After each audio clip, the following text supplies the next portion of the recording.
ევროკავშირი მიუხედავად იმისა, რომ იქ არსებობს ნატო, რომელიც ასევე შეიძლება მონაწილეობდეს სარგეული კონფლიქტების ასე ვთქვათ მოგვარებაში და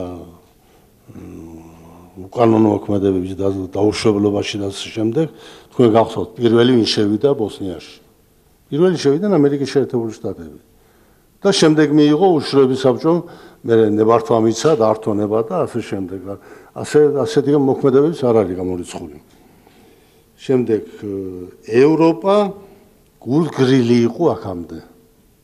უნდა გითხრათ გულგრილი იყო, მაგრამ ევროპა სწორედ აი ამ კონფლიქტების შემდეგ ბალკანეთში დარწმუნდა იმაში, რომ კონფლიქტი გერმანიაში მოხდება თუ ბალკანეთში თუ საქართველოში, რომელიც შემადგენელი ნაწილია, უკვე დიდი განსხვავება აღარ არის.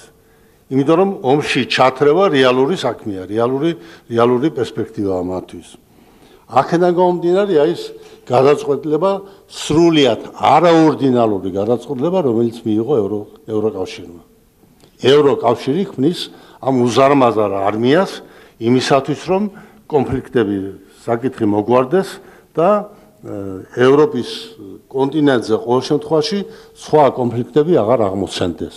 და ბოლოს ევროპის კავშირი მივიდა იმ დასკვნამდე, რომ თუ არ იქნება მშვიდობა, მაშინ ეკონომიკა ვერ განვითარდება.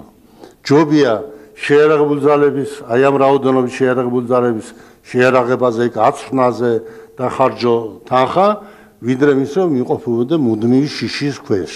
ასე რომ მე ვფიქრობ, ეს არის ევროპის გამოცოცხლების, გამოფხიზლების დასაწყისი და ეს დაიწყოს ბალკანეთის ქვეყნებიდან, იუგოსლავიის